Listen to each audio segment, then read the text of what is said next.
அனைவருக்கும் வணக்கம். இன்றைய யோகா பகுதியில் நம்ம பார்க்கக்கூடியது வந்து உபவிஷ்ட கோணாசனால சில வேறுபாடுகள் வந்து பார்க்க போகிறோம். அது எதுக்காகங்கிறதும் நம்ம வந்து கடைசியில் வந்து பார்க்கலாம். அதில் வந்து ஒரு 2 பயிற்சி வந்து பார்த்துடலாம். பயிற்சி 1, கால்கள் முன்னோக்கி நீட்டிக்கோங்க. தண்டாசனா, ஆழ்ந்த மூச்சு உள்ளெழுத்து வெளியே விடலாம். இப்போ வலது காலை வலது பக்கம் அப்படியே வந்து எக்ஸ்டெண்ட் பண்ணி வச்சுக்கலாம். இடது காலை இடது பக்கம் அப்படியே நீட்டிடலாம். உங்களுக்கு எவ்வளோ தூரம் வருதோ அந்த அளவுக்கு பண்ணலாம். இன்னும் கொஞ்சம் உங்களால் விரிக்க முடியும்னா அந்த மாதிரியும் விரிக்கவும் செய்யலாம். ஆனால் நம்ம விரிக்க பார்த்தீங்கன்னா நமக்கு இந்த இடத்துல வந்து கொஞ்சம் இழுத்தன்மை ஏற்படும். இந்த தொடைப்பகுதியில் இந்த கீழே இருக்குதுல, ஆனால் அது அப்படி தான் இருக்கும். அதை கொஞ்சம் டாலரேட் பண்ணிட்டு பண்ணோம்னா ரொம்ப நல்லாயிருக்கும். இது அதுக்கப்புறம் வந்துட்டு நம்மளோட அந்த டோஸ் வந்து நம்மளை மேல் நோக்கி பார்த்துருக்கணும். கால்கள் இப்படியோ இல்லை இப்படியோ இல்லாமல் நேராக வச்சுருந்தோம்னா இந்த அலைன்மெண்ட் வந்து கரெக்டாக நமக்கு வந்து இருக்கும். காலில் முட்டியிலேருந்து காஃப் மசிலேருந்து எல்லாமே வந்து இப்படி கரெக்டாக இருக்கும். இப்போ நம்ம என்ன பண்ணோம்னா முதுகு தண்டெல்லாம் நேராக வச்சுட்டு கைகள் ரெண்டுமே எடுத்துகிட்டு போயிட்டு நம்மளோட தலைக்கு பின்பகுதியில் வந்து கைகள் கோத்துட்டு மார்பு பகுதி நல்லா அப்படி விரிச்சிட்டு அப்படியே இப்படி சைடில் வந்து எக்ஸ்டெண்ட் பண்ண போகும்.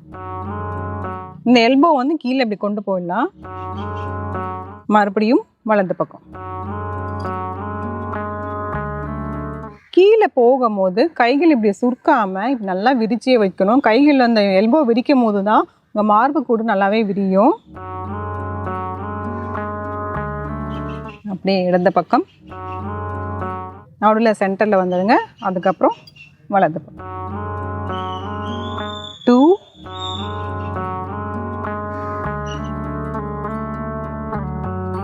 3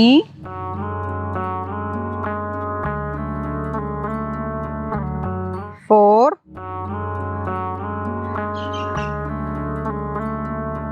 5 இன்னொரு முறை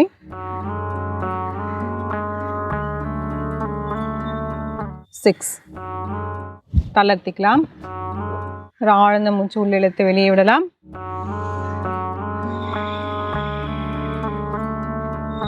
இது செய்கிறதுனால என்ன பலன் அப்படின்னு பார்த்தீங்கன்னா நம்மளோட இப்படி கை இப்படி வச்சு நல்லா பெண்ட் பண்ணும் போது இந்த இடத்துல இடுப்பு பகுதியில் இருக்க எக்ஸ்ட்ரா வந்து கொழுப்புகள் வந்து எல்லாமே சேர்ந்துருக்கும்.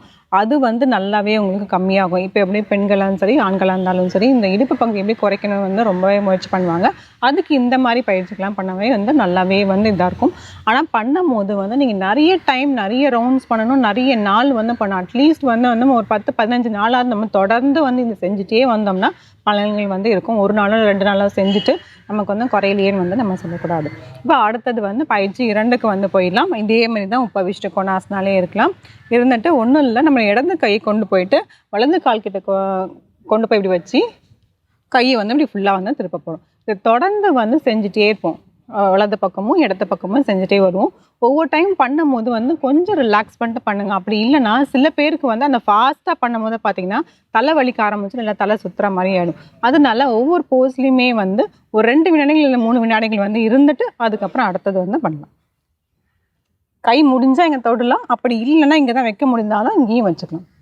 வச்சுட்டு நல்லா அப்படி பின் நோக்கி போகணும்.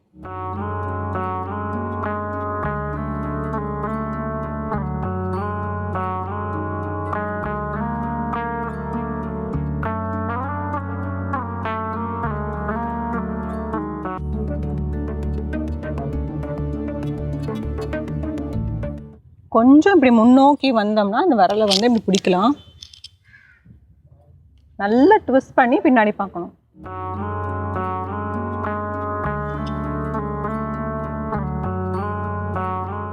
தளர்த்திக்கலாம். ஆழ்ந்த மூச்சு உள்ள இழுத்து வெளியே விடலாம். கால்கள் ரெண்டுமே சேர்த்து வச்சுட்டு ஒரு ஆழ்ந்த மூச்சு உள்ள இழுத்து வெளியே விடலாம். இந்த 2 பயிற்சிகளையுமே வந்து செய்கிறதுனால என்ன பலன் அப்படின்னு பார்த்தோம்னா நம்மளோட தொடைப்பகுதியில் இருக்கிறதுனாலும் சரி இல்லை இடுப்பு பகுதியில் இருக்கிறனாலும் சரி இந்த தசைகள் எக்ஸ்ட்ரா சேர்ந்துருக்க கொழுப்புகள் வந்து நிறைய வந்து குறையிறதுக்கு வந்து சான்ஸ் இருக்குது. அதுக்கப்புறம் பார்த்தீங்கன்னா நம்மளோட கால் பகுதிக்கு வந்து நல்லா வந்து ஸ்ட்ரென்த்தன் தரும், நல்லா ஸ்ட்ரெச் ஆகிடும். இந்த ஸ்ட்ரெச் ஆகிறதுனால என்னன்னு பார்த்தீங்கன்னா நம்ம அடுத்த ஆசனம் பண்ணுறதுக்கு வந்து நம்ம ரொம்பவே வந்து ஈஸியாக இருக்கும். பண்ணும்போது கொஞ்சம் வலிக்கிற மாதிரி தான் இருக்கும். பட் அது வந்து நம்ம தொடர்ந்து செஞ்சுட்டே இருந்தோம்னா அது நம்ம பாடி வந்து அப்படியே வந்து நமக்கு வந்து அடாப்ட் ஆகிடும்.